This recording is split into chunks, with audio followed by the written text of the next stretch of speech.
Okay, so I saw this post on Twitter. It says best R&B debut album of all time, and we have all of these selections right here. So I would love to know what is the best R&B debut album of all time. In your opinion, it can be on this list or it doesn't have to be. I just love to know your pick anyways. And my favorite album is definitely Mariah Carey's debut. This is my favorite debut album of all time. And just for so many reasons. I mean, vocally what she was doing was absolutely insane. She put it all out there, okay? Singing like the rent was due. Because it literally was, okay?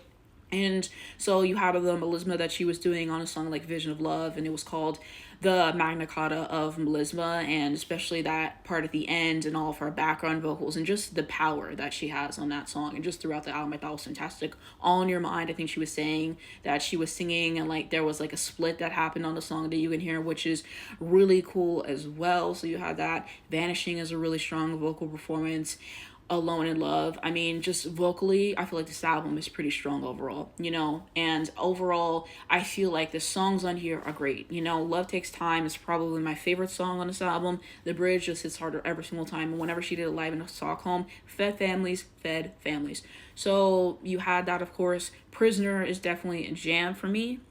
And I think that that song is just absolutely fantastic. I just think it's fun to listen to. I think it's fun to listen to. It doesn't take itself too seriously and everything. There's got to be a way, her kind of just talking about social injustice and everything like that. And unfortunately, something that we still see to this day. So she was definitely ahead of her time in that respect as well. Already mentioned All in Your Mind and Alone in Love. Sent from Up Above is a nice moment on this album as well. So I think that the singles are really strong on here, of course. I forgot to mention Someday, but that was number one for her. And then I think that the album cuts on here were pretty strong. We got a good mix of like up tempos and the ballads and stuff like that you'd want to hear. So you had that as well.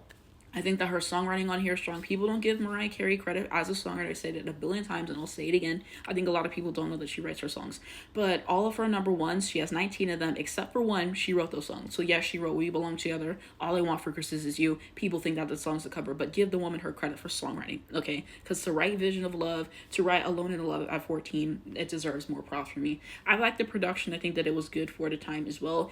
And yeah, she just came out swinging on her debut. She did. It's just like, I was blown away the first time that I heard it. I'll never forget it when I listened to it December 17th of 2020. That was the first day that I listened to it and just had me hooked in for life.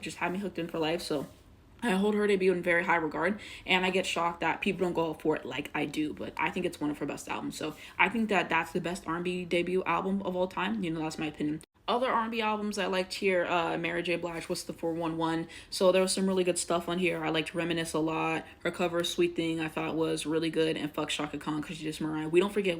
And Mary ate her up on this cover anymore. I don't give a fuck. And I also really enjoyed Real Love, of course. So, I mean, I think that there were some good songs on this record, to be honest with you. And I also really like Lauryn Hill's album. The song she had with Mary I thought was great. Superstar is one that's really good. Everything is Everything was definitely a jam for me as well. Nothing Even Matters featuring D'Angelo. I mean, there was no skips on the album. That's a great album. If you picked that album, I would understand. I really enjoyed that album. Beyonce Dangerously in Love, yes, is one of my favorite Beyonce songs, best song on the album. And then Signs, of course, is a great song. A lot of people really go for Speechless. I think Yes clears, but that's a conversation for a different day, okay? Gift from Virgo, that song is so underrated, it hurts. It really hurts. So I really enjoyed that record as well. Naughty Girl, of course, is amazing. I would say Crazy in Love, the classic that keeps on giving. So I feel like she has a lot of gems on that. I really enjoyed that debut album, to be honest with you, okay? Alicia songs in A minor.